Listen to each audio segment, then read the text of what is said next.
challenge, Bentley Cloud II.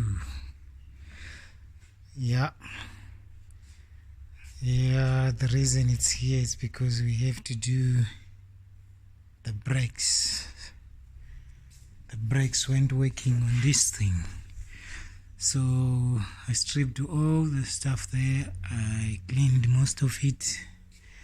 Most of it was so rusted I couldn't reuse it, so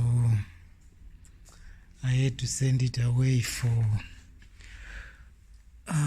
if you see here, para-coated new brake pipes, and the cylinders were badly rusted, but they look nice now, and hopefully I can get it done. It's quite a complicated system, so I'm gonna have to use